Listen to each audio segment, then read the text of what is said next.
अवधूत चिंतन श्री गुरुदेव दत्त. श्री स्वामी समर्थ. जय जय स्वामी समर्थ.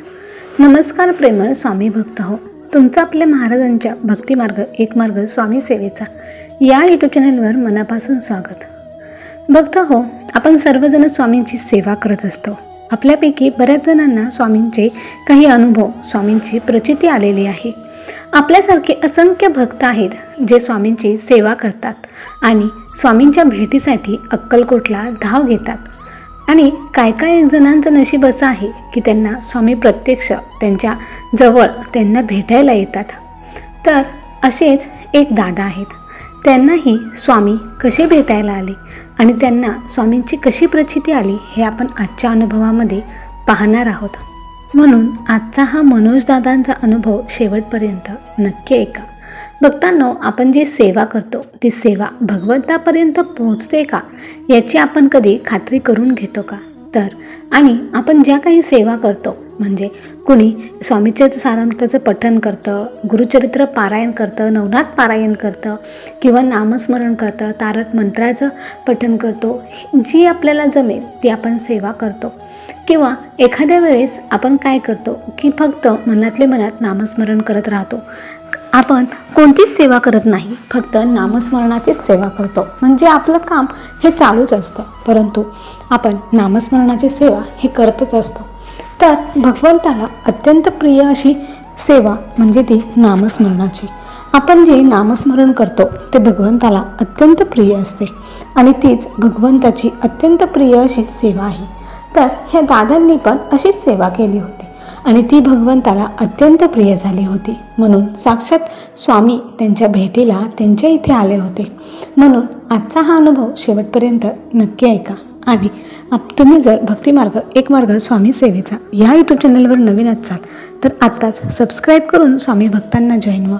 स्वामी भक्तांना स्वामी भक्त जोडूया आणि प्रत्येक कुटुंब स्वामीमय करूया. श्री स्वामी समर्थ. जय जय स्वामी समर्थ. चला तर मग दादांच्या अनुभवाला सुरुवात करूयात दादांच्या शब्दातून. दादा म्हणतात, सर्वप्रथम सर्व भक्तांना श्री स्वामी समर्थ. माझं नाव मनोज आहे. मी एका बँकेमध्ये जॉबला आहे. मी, माझी पत्नी आणि माझा एक छोटा मुलगा असं आमचं छोटंसं कुटुंब आहे. आई वडील गावी शेती करतात. मला भाऊ किंवा बहीण कोणीच नाही. मी एकटाच आहे. मी कामानिमित्त शहरात आलो आणि इथेच आता स्थायिक झालेलो आहे. माझं सर्व काही व्यवस्थित चालू आहे. मला स्वतःचा रूम नाही. आम्ही रेंटच्या रूममध्ये राहतो. मी बँकेमध्ये जॉबला असल्यामुळे मी माझं लोन पास केलं होतं आणि एक फ्लॅट घेतला. आता फ्लॅटचे हप्ते चालूच होते.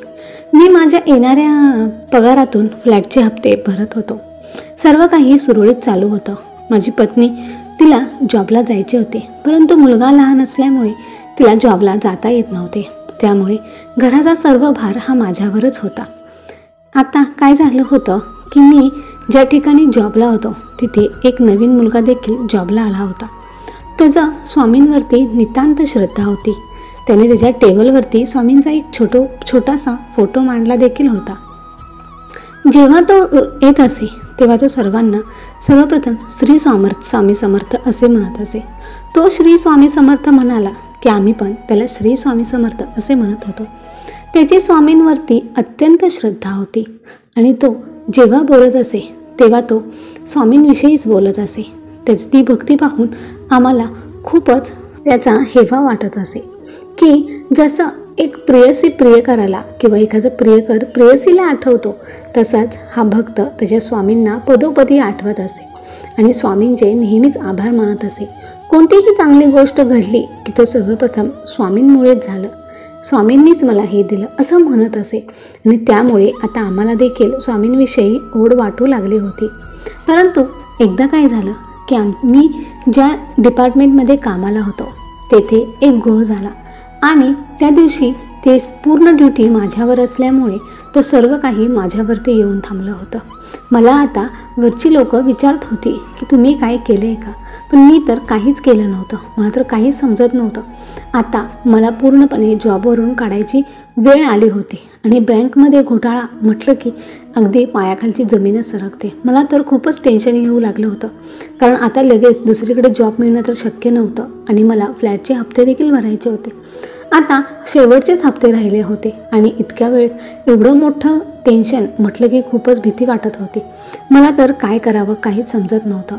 आता मग मला पूर्णपणे जॉबवरनं काढून टाकण्यात आलं. त्यांनी सांगितलं की जोपर्यंत हा घोटाळा क्लिअर होत नाही तोपर्यंत तुम्ही जॉबवर येऊ नका. आणि मग मी घरीच बसलो.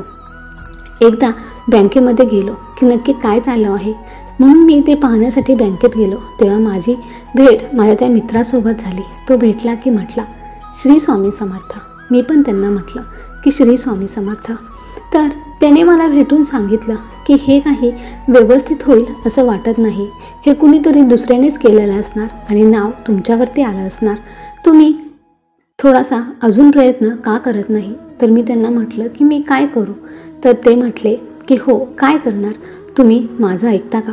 तर मी म्हटलं हो, सांगा ना, काय करू मी? तर ते म्हणाले की तुम्ही एकदा अक्कलकोटला जाऊन या. बघा, सर्व काही व्यवस्थित होईल. आणि माझी तेव्हा स्वामींवरती श्रद्धा होती, पण एवढी पण नव्हती. मग मला काहीच समजेना. मी घरी गेलो आणि ह्या गोष्टीवरती विचार करू लागलो की एकदा अक्कलकोटला जाऊन यावे का. परंतु आता खूपच हालाकीचे दिवस होते, कारण आता काम पण नव्हतं आणि पैसे थोडे साठवलेले होते ते मुलासाठी आणि घर खर्चासाठी हे लागणारच होते. कारण कुठलेही संकट येताना ते सांगून येत नाही, ते अचानकच येतं. मुलगा लहान असल्यामुळे त्याला दवाखाना किंवा पुढे शाळेसाठी पण त्याला खर्च हा होणारच होता. त्यामुळे मला काहीच समजत नव्हतं. म्हणून मी माझ्या आई-वडिलांना फोन केला आणि घडलेला सर्व प्रकार त्यांना सांगितला. तर त्यांनी मला आधार दिला आणि सांगितलं की बाळा, काळजी करू नकोस, सर्व काही व्यवस्थित होईल. मला तर काही समजत नव्हतं की हे व्यवस्थित होईल की नाही. आता मी तर पूर्णपणे घरीच होतो आणि असेच आठवडा गेला. मी या गोष्टीवरती विचार करतच होतो. मग मी माझ्या बायकोशी बोललो. मग बायको म्हटली की अहो, इतका खर्च झालेलाच आहे, तर अजून थोडासा खर्च झाल्याने काय बिघडणार आहे? जर तुम्हाला वाटत आहे तर आपण एकदा अक्कलकोटला जाऊन येऊयात, मनातली शंका तरी दूर होईल. तिने असं म्हटल्यानंतर आता मी विचार केला की हो, आता आपण अक्कलकोटला जाऊनच येऊयात. तेव्हा पावसाळ्याचे दिवस होते. मी, बायको आणि मुलगा आम्ही एसटीने जायचं ठरवलं आणि मी पहिल्यांदा अक्कलकोटला निघालो. जेव्हा सर्व पॅकिंग वगैरे झाले आणि आम्ही निघणार इतक्यातच खूप मोठा पाऊस यायला लागला. विजा वगैरे चमकायला लागल्या. सगळं वादळ वगैरे वाहू लागलं. कदाचित मला असं वाटलं की मी निघालो आहे म्हणून हे झालं आहे का, मी जाऊ की नको. माझ्या मनात पुन्हा द्विधा परिस्थिती निर्माण झाली आणि बायकोने पुन्हा एकदा आधार दिला की आता जायचं ठरवलं आहे ना, तर आपण जायचंच. कदाचित देव तुमची परीक्षा देखील पाहत असेल. मग आम्ही जायचंच ठरवलं आणि आम्ही टॅक्सी बुक केली. आम्हाला घ्यायला टॅक्सी आली. आम्ही टॅक्सीमध्ये बसून एस टी स्टँडला गेलो. तेथे गेल्यानंतर 2 तास बसलो. जास्त पावसामुळे आता एसट्या उशिरा येणार होत्या आणि तेथे बसल्यानंतर पूर्ण 2 तासाने आमची बस आली आणि आम्ही बसमध्ये बसलो. आम्हाला तिघांना एका ठिकाणीच सीट मिळाली नाही. मी पुढे बसलो आणि माझी पत्नी आणि मुलगा मागे बसला. मी जिथे बसलो तिथे शेजारी एक वयस्कर आजोबा बसले होते. त्यांनी मला विचारलं की बाळा, कुठे चालला आहेस?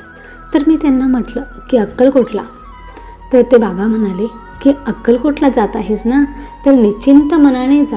आता जी काही तू टेन्शन तिथे घेऊन चालला आहेस ती स्वामींच्या पदी पायावरती सगळी अर्पण कर आणि तिथून येताना निसंकोच मनाने परत ये.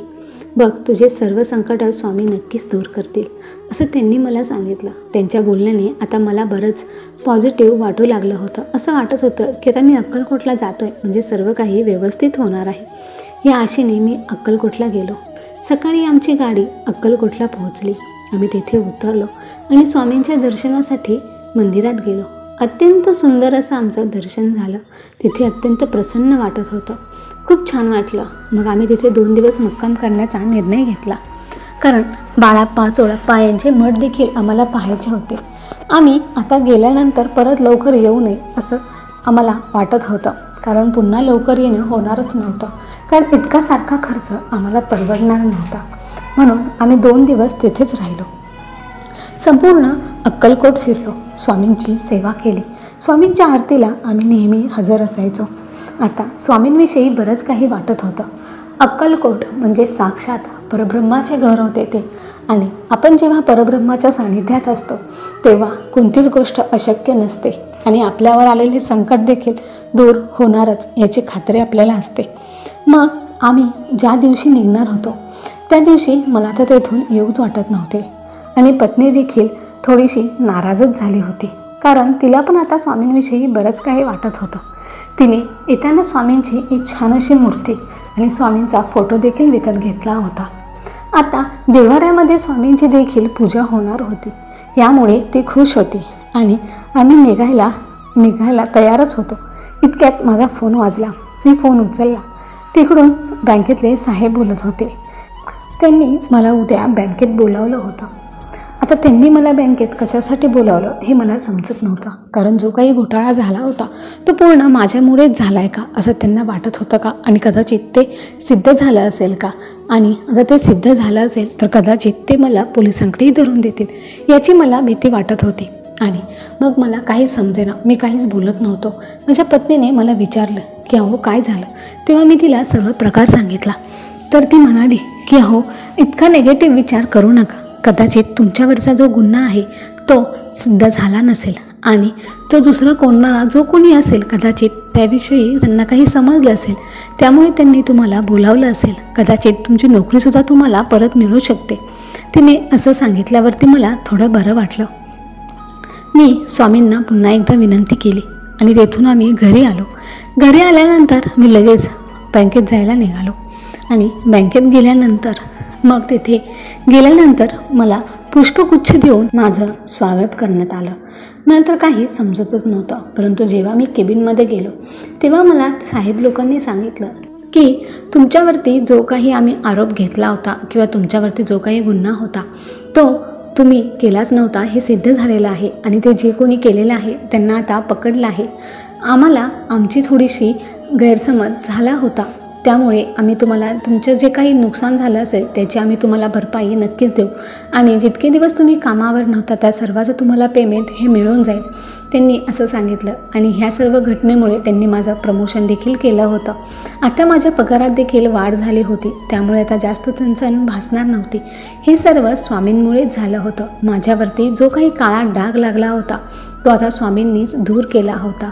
श्री स्वामी समर्थ. स्वामी आहेत, स्वामी राहणार आणि त्यांनी त्यांच्या भक्तांची ते अशीच काळजी घेणार. स्वामी म्हणतात ना, भिवू नकोस, मी तुझ्या पाठीशी आहे.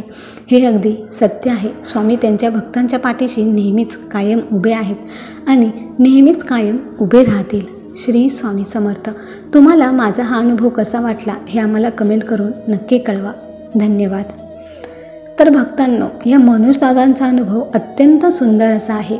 मनोजदादांना एवढं मोठं संकट त्यांच्यावरती आलं होतं, अगदी त्यांच्या पूर्णपणे कर्तृत्वावरती शंका घेण्यात आलेली होती आणि ह्या एका चुकीमुळे त्यांचं पूर्ण आयुष्य उद्ध्वस्त होणार होतं. मात्र स्वामींनी ते सर्व काही सावरून नेलं आणि जी चूक त्यांनी केलीच नव्हती त्याची शिक्षा त्यांना मिळणार होती, परंतु स्वामींमुळे त्यांना न्याय मिळाला होता. श्री स्वामी समर्थ. तुम्हाला या मनोजदादांचा अनुभव कसा वाटला हे कमेंट करून नक्की सांगा आणि व्हिडिओ आवडला असेल तर लाईक करा, शेअर करा आणि असेच स्वामींचे नवनवीन अनुभव ऐकण्यासाठी आत्ताच आपल्या भक्तिमार्ग एक मार्ग स्वामी सेवेचा या यूट्यूब चॅनलला सबस्क्राईब करून स्वामी भक्तांना जॉईन व्हा. स्वामी भक्तांना स्वामी भक्त जोडूया आणि प्रत्येक कुटुंब स्वामीमय करूया. श्री स्वामी समर्थ. जय जय स्वामी समर्थ. धन्यवाद.